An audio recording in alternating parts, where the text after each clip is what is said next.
So we were studying epidemiology and we have covered up till epidemiologist bathtub, and we are going to start the epidemiological methods. This is the main core of the chapter.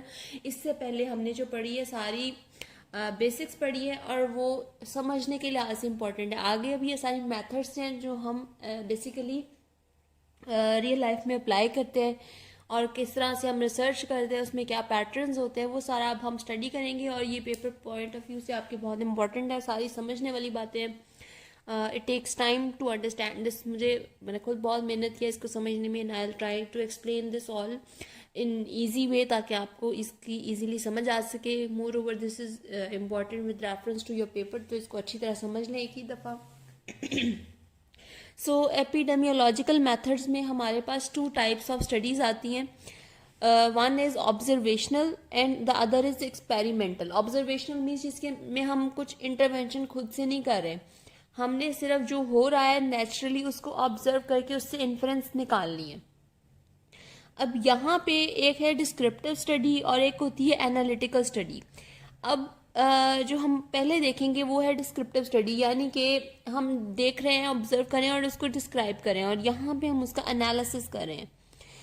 अब descriptive study को पहले देख लेते हैं और जो analytic है इसके आगे 2 पार्ट्स हैं जिनको हम फिर देखेंगे, और एक्सपेरिमेंटल में भी आगे रैंडमाइज कंट्रोल वगैरह सारे डिटेल में देखेंगे, तो क्लासिफिकेशन आपकी तब साथ ही पूरी हो जाएगी. अभी हम देख रहे हैं ऑब्जर्वेशनल स्टडीज़ के अंदर डिस्क्रिप्टिव एपिडेमियोलॉजी.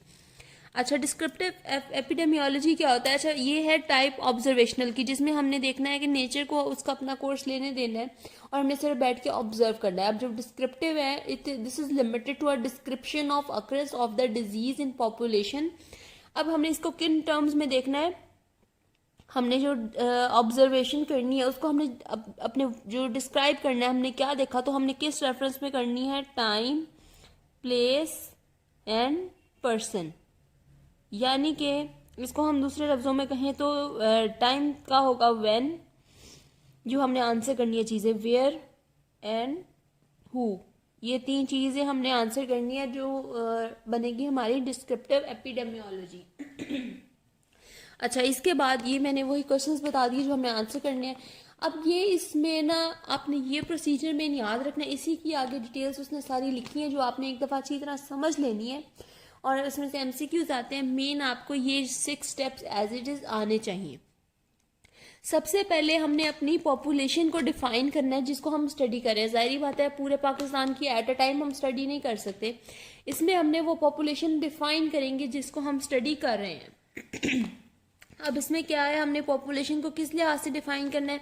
एक तो ये है ना कि ये कितनी पॉपुलेशन है, कितने लोग हम टोटल स्टडी कर रहे हैं, उनकी एज, जेंडर, ठीक है, उनकी ऑक्यूपेशन वगैरह, हर लिहाज से हमने इनको डिफाइन करना है पहले. और उसने बताया कि जो पॉपुलेशन हमने स्टडी के लिए एक दफ़ा चूज कर लिया उसको हम कहते हैं पॉपुलेशन बेस.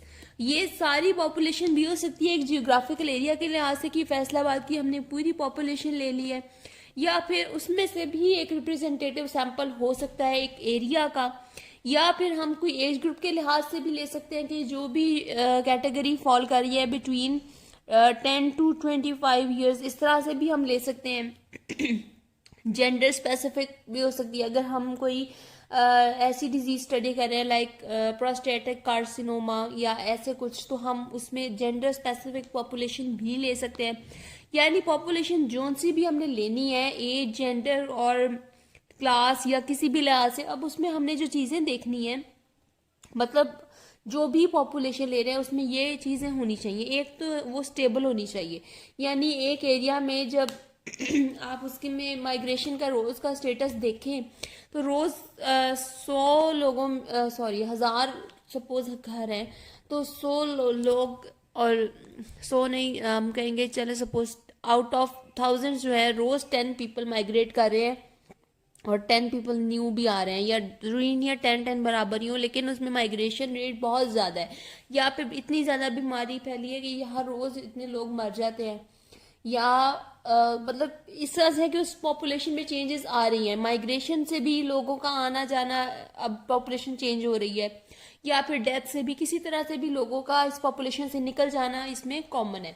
अब यहाँ पे क्या है कि हमने देखना है कि पॉपुलेशन जो है वो स्टेबल होनी चाहिए, यानी ये माइग्रेशन का रेट ज़्यादा नहीं होना चाहिए। अगर वो लोग हमारी स्टडी से ही निकल गए तो हमारा वो सारी मेहनत बेकार जाएगी।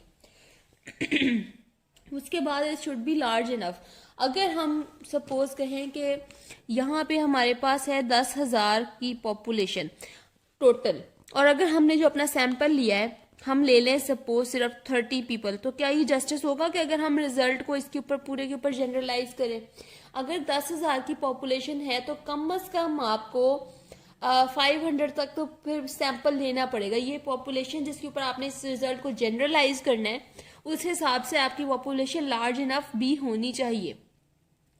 फिर जितनी पॉपुलेशन ज़्यादा होगी उतनी एम्बिग्विटी के चांसेस भी कम होंगे। जो पॉपुलेशन ही सैंपल स्टेबल हो और लार्ज इनफ हो और इन लिहाज से क्लासीफाई भी की गई हो जो हमने डिस्क्राइब किया है। अब ये मेन आपका एक पॉइंट है, इसके अंदर ये सारी चीज़ें आपने समझ ली हैं और आपने खुद से लिखनी है, और एमसीक्यूज के लिहाज से भी ये इंपॉर्टेंट है। उसके बाद आता है defining the disease under study. अच्छा, डिजीज को हमने डिफाइन करना है ऑपरेशनल डेफिनेशन के जरिए, यानी कि ये नहीं कह देना कि जैसे उसने एग्जांपल दी है ऑपरेशनल डेफिनेशन की, जिसमें हमने बताना है कि डिजीज को बेसिकली उस डेफिनेशन के जरिए ही हमने आइडेंटिफाई करना है। उसकी मेजरिंग, एक्यूरेसी, वैलिडिटी सारी चीजें एक प्रॉपर ऑपरेशनल डेफिनेशन के थ्रू ही हो सकती है। यहाँ पे उसने जैसे डिफाइन किया है टॉन्सिलाइटिस को presence of enlarged red tonsils with white exudate which on throat swab culture grows predominantly staphylococcal pyogenes and अच्छा, ये इसकी पूरी डेफिनेशन है। जब उसने बताया कि टॉन्सिलाइटिस क्या है, एक तो हमें जो बाहर नजर आ रहा है, या असल में टॉन्सिलाइटिस जिसको कहते हैं इन्फ्लेमेशन ऑफ टॉन्सिल्स को, या फिर उसने कहा कि एनलार्ज्ड है टॉन्सिल्स, जो कि हमें अगर हम उसको देखें तो हमें क्या नजर आएंगे, रेड नजर आएंगे, प्लस उसमें हमें एक्सुडेट नजर आएगा। ठीक है, और इसको हम आइडेंटिफाई, मतलब हमारा क्या, इसको डायग्नोस्टिक क्राइटेरिया कि इसमें डिजीज है और इसमें नहीं है, एक तो देखने में, और दूसरा थ्रॉट स्वैब का उसने बताया हुआ है कि उसमें से कौन सा ऑर्गेनिज्म मिल रहा है, एस्पायोजीन्स। ये आपने एक एग्जांपल है, इस तरह इसको याद रखना है कि ये पूरा एक क्राइटेरिया है जिससे हम डिजीज को उस तरह से डिफाइन करें कि हमारे लिए इजी हो जाए कि कहना कि ये डिजीज्ड है, ये नॉन डिजीज्ड है, ताकि ये पूरी डेफिनेशन जो है ना क्लियर कर रही हो कि किसको हमने किस कैटेगरी में डालना है।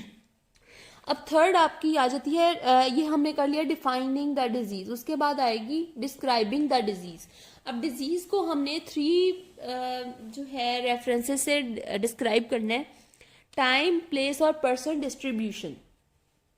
टाइम डिस्ट्रीब्यूशन के लिहाज से शॉर्ट टर्म कोई डिजीज हो सकती है, कोई पीरियोडिक हो सकती है, कोई लॉन्ग टर्म यानी क्रॉनिक हो सकती है।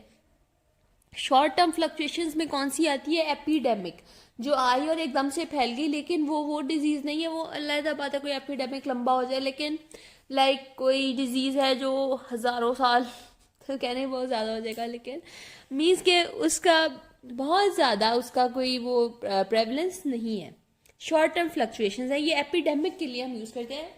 जो अच्छा, एपिडेमिक में भी तो आगे टाइप्स होती है ना। अगर पॉइंट सोर्स या कॉमन सोर्स एपिडेमिक है कि एक सपोज एक शादी पे किसी ने जो खाना था वो खराब था, वहाँ एक सोर्स है और वहाँ से इतने सारे लोगों ने खाना खाया, अब वो जितने हैं वो सारे बीमार हो गए, तो ये एक पॉइंट सोर्स है। कॉमन सोर्स एपिडेमिक जरूरी नहीं है ना इन्फेक्शियस डिजीज हो, कोई भी हो सकता है। प्रोपेगेटेड एपिडेमिक वो है कि एक वेल है, कॉन्टेमिनेटेड है, वहां से लोग पानी पी रहे हैं, बीमार हो रहे हैं, लेकिन वो इतनी जल्दी आइडेंटिफाई नहीं हुआ कि ये पानी इसका कॉज बन रहा है, और काफ़ी ऐसा वो फिर भी यूज़ होता रहा। प्रोपेगेटेड एपिडेमिक और स्लो एपिडेमिक है, जैसे कोरोना को काफ़ी अब टाइम ही हो गया, और मतलब स्लो एपिडेमिक बेसिकली वो होती है जो स्लोली प्रोपेगेट करी और आहिस्ता आहिस्ता एक एपिडेमिक ही बन गई है। तो अब टाइम डिस्ट्रीब्यूशन के लिहाज से हम देखें तो ये एपिडेमिक फिर भी हम इंक्लूड करते हैं शॉर्ट टर्म फ्लक्चुएशंस वाले में। ठीक है, उसके बाद आता है पीरियोडिक वो होता है कि एपिडेमिक तो वो हुआ ना जो आया एकदम से और फैल गया इतना ज्यादा, इसके हर तरफ हमें चर्चा जब नजर आए। फिर पीरियोडिक में कौन सा होता है, सीजनल और साइक्लिक ट्रेंड। सीजनल वो है कि आपको पता है कि जैसे मीजल जो है स्प्रिंग में आने, फ्लू का जो है एक मौसम जब बदल रहा होता है, इस टाइम फ्लू ने आना ही आना है, तो अगर वो एकदम से आपको उसके केसेस बढ़ते हुए नजर आ गए तो दैट वाज एक्चुअली एक्सपेक्टेड। हमें पता होता है कि ये मतलब हमें एक्सपेक्टेड होता है कि इस सीजन में ये इस फ्लू के या मीजल्स के जैसे स्प्रिंग में केसेस आने ही आने हैं। ये अनएक्सपेक्टेड नहीं होता, जैसे एपिडेमिक में डिजीज आई और एकदम से इतनी फैल गई जिसकी हमें उम्मीद नहीं थी। तो ये सीजनल ट्रेंड है, इसका हमें पता है कि ये होना है, तो ये एपिडेमिक में नहीं आता, पीरियोडिक फ्लक्चुएशंस है, हर साल कैसे होगा ही होगा। फिर आता है साइक्लिक ट्रेंड, यानी कि इन्फ्लुएंजा हर 7 to 10 ईयर्स बाद उसका जो है बहुत ज़्यादा रेट बढ़ जाता है। तो ये भी एक तरह से एक्सपेक्टेड होता है। क्यों होता है? क्योंकि यहाँ पे वो उसकी वैक्सीन जो है वो हमें फिर नई सिरे से बनानी पड़ती है, क्योंकि उसमें 10 ईयर्स तक सफिशिएंट म्यूटेशन हो जाती है कि वो एक नए सिरे से काफ़ी सारे लोगों को अफेक्ट कर सके। अब पीरियोडिक फ्लक्चुएशंस में हो गई सीजनल एंड साइक्लिक ट्रेंड। उसके बाद आता है long term trends. Long term वो है जो क्रोनिक डिजीजेस हैं, basically like lung cancer, diabetes, जो प्रोग्रेसिव है और इंक्रीज और डिक्रीज जो उसमें आता है वो लॉन्ग पीरियड्स ऑफ टाइम में आता है। उसके बाद आता है प्लेस डिस्ट्रीब्यूशन। इंटरनेशनल वेरिएशंस हम ले सकते हैं कि अगर हम एक पूरे वर्ल्ड के लेवल पे हम स्टडी कर रहे हैं, सारी मेजर कंट्रीज को इंक्लूड कर रहे हैं, तो अब यहाँ पे ऐसे है जैसे ऑरल कैविटी और यूट्राइन कैंसर उसने बताया कि इंडिया में बहुत ज़्यादा है, स्टमक कैंसर जो है जापान में बहुत ज़्यादा है। तो ये एक कंट्री के लिहाज से भी वेरिएशंस होती हैं। फिर आता है नेशनल वेरिएशंस। अब विद इन अ कंट्री भी हमें पता है कि जैसे यहाँ कुछ इलाके हैं जो चिन्योट वाली साइड से अक्सर लोग आते हैं, गोइटर के केसेस ज़्यादातर आते ही उस साइड से, बिकॉज आयोडीन डेफिशिएंसी कॉमन है वहाँ पे। तो क्यों होता है ये नेशनल वेरिएशंस हैं। और इस तरह से और भी काफ़ी एग्जांपल्स यहाँ गिवन है। फिर रूरल और अर्बन की भी होती है। इस तरह से ये वेरिएशंस आती हैं विद रिस्पेक्ट टू प्लेस। फिर हम पर्सन डिस्ट्रीब्यूशन देख लेते हैं, age, gender, marital status, ethnicity, occupation, social class, behaviour, stress and migration. इस स्टेटस के लिहाज से एक पर्सन टू पर्सन भी वेरी करती है डिजीजेस की अकरेंस। हर डिजीज बच्चों में नहीं होता, हर डिजीज बड़ों में नहीं होता। कैंसर वगैरह ज़्यादातर एक्सेप्ट लुकीमिया और certain types of cancer adulthood में ज़्यादा स्टडी किया जाता है। फिर मेल और फीमेल प्रेडोमिनेंस होती है सर्टेन डिजीजेस की। मार्शल स्टेटस पे भी जो है डिजीजेस की अक्रेंस वेरी करती है। फिर एथनिसिटी पे मुस्लिम्स और जूस में जनरल जो ट्रेंड देखा गया है। फिर ऑक्यूपेशन के लिहाज से ये ऑक्यूपेशनल हैजर्ड्स वगैरह हो जाते हैं, जो हम उसको भी इसी में कैटेगराइज करते हैं। या फिर लाइक पेगासोसिस उनको होता है जो सिर्फ वो शुगर केन वाली इंडस्ट्री में काम कर रहे हैं। फिर सोशल क्लास पे, बिहेवियर पे लाइक स्मोकिंग है, माइग्रेशन पे, स्ट्रेस लेवल पे, सारी पर्सन टू पर्सन वेरिएशन भी आ जाती है। उसके बाद आता है हमारा next step, measurement of disease bye incidence and prevalence study. अच्छा, ये मेन चीज़ है आगे अब जो हमने स्टडी करनी है, जिसके लिहाज से हमने अब ये अपनी सारी चीज़ों को क्लासीफाई कर लिया। यहाँ हमारी बेसिक असल में स्टडी शुरू होती है, जो हमारी मेजरमेंट्स आएंगी। अच्छा, मेजरमेंट जो है हम अब दो तरह से करते हैं, एक होती है क्रॉस सेक्शनल स्टडी और एक होती है लॉन्गिट्यूडनल स्टडी। जो क्रॉस सेक्शनल स्टडी होती है वो प्रेवलेंस स्टडी है, यानी कि एक हम स्नैपशॉट लेते हैं पॉपुलेशन का। Population is studied examined in a single point of time. एक ही टाइम पे हम सारी जो स्टडी कर रहे हैं और देख रहे हैं कि ये डिजीज इस टाइम कितने पेशेंट्स हैं, ये यानी पुराने हैं, नए हैं, आज के एडमिशन है या सालों साल से वो पेशेंट्स चले आ रहे हैं। तो ये ज़्यादातर ना क्रोनिक के लिए होता है, क्योंकि क्रोनिक डिजीजेज में ही हमने प्रेवलेंस देखनी होती है। तो cross sectional study for prevalence. फिर लॉन्गिट्यूडनल स्टडी हम कब करते हैं, repeating observation in some same population over a long time to study the incidence. यानी कि एक महीने के टाइम के अंदर हमने इंसिडेंस देखना है, रोज की देखेंगे कि नए एडमिशन कितने हो रहे हैं। अब जाहिर बात है, आपने एक दिन देखा, अगले दिन जब गए हैं तो वो पिछले दिन के पेशेंट्स भी वहीं प्रेजेंट होंगे, लेकिन आपने देखने हैं सिर्फ न्यू केसेस जो उस दिन एडमिट हुए हैं। तो रिपीटेड ऑब्जर्वेशन पे हम जो लॉन्गिट्यूडनल स्टडी करते हैं उससे हम कैलकुलेट करते हैं इंसिडेंस। अब ये आपने याद रखना है कि क्रॉस सेक्शनल स्टडी में हम देखेंगे प्रेवलेंस, और लॉन्गिट्यूडिनल स्टडी जो रिपीटेड हो रही है उसमें हम स्टडी करेंगे इंसिडेंस। और उसके बाद आता है उनको हमने कंपेयर करना है विद द नोन इंडाइसेस, और हमने फॉर्मुलेट करनी है एक हाइपोथेसिस। ओके, इसको हम जल्दी से यहाँ कंप्लीट कर लें ताकि नेक्स्ट पार्ट में स्टडी कर सकें। हमने इंडाइसिस के साथ उसको कंपेयर करना है, बिटवीन टू पॉपुलेशंस कंपेयर कर सकते हैं, या विद इन अ पॉपुलेशन भी हम कंपैरिजन बना सकते हैं, लाइक जेंडर के लिहाज से कि हमने जो देखा कि ये इसमें मेल प्रेवलेंट है या फीमेल है, या जिस लिहाज से भी। फिर हमने एक हाइपोथेसिस बनानी। हाइपोथेसिस बिल्कुल जैसे हमने डेफिनेशन कहा कि एक सीधी लाइन में नहीं होती, उसी तरह हाइपोथेसिस भी एक ही लाइन आपने नहीं बना देनी। हाइपोथेसिस में उसने क्राइटेरिया बताया हुआ कि जो हाइपोथेसिस आप एक लाइन में नहीं डिफाइन करेंगे, यहाँ पे पॉपुलेशन की कैरेक्टरिस्टिक्स आपने मेंशन करने हैं और स्पेसिफिक कॉज का पहले बताना है कि जो हम कंसिडर कर रहे हैं। यानी कि हमने देखा कि सपोज लंग कैंसर देखा जिसकी हम डिस्क्रिप्टिव स्टडी कर रहे हैं, और हम साथ में देख रहे हैं स्मोकिंग को, तो हमें क्या लगता है, हम क्या कंसिडर करते हैं कि स्मोकिंग कॉजेज लंग कैंसर, ये हमारी हाइपोथेसिस है। सपोज अब जाहिर बात है एक लाइन की हाइपोथेसिस नहीं होती, लेकिन हमारी कंसिडरेशन ये भी हाइपोथेसिस तो पूरी हमने बनानी है ना। हमें ये लगा कि ज्यादातर स्मोकर्स में हमें लंग कैंसर नजर आ रहा है, तो हमने स्पेसिफिक कॉज का बताना है। पहले हमने बताना कि किस पॉपुलेशन में हमने स्टडी किया और उसमें हमें ऐसा लगा कि स्मोकिंग जो है वो कॉज बन रही है लंग कैंसर का।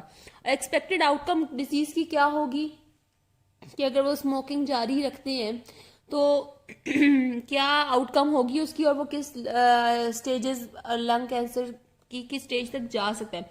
फिर डोज रिस्पॉन्स रिलेशनशिप, यानी कि हाउ मैनी सिगरेट्स की वजह से ये रिस्पॉन्स आ रहा है। एग्जाम्पल के लिहाज से मैं आपको ये बता रही हूँ, और टाइम रिस्पॉन्स के कितने टाइम ऑफ स्मोकिंग के लिहाज से वो आता है ना।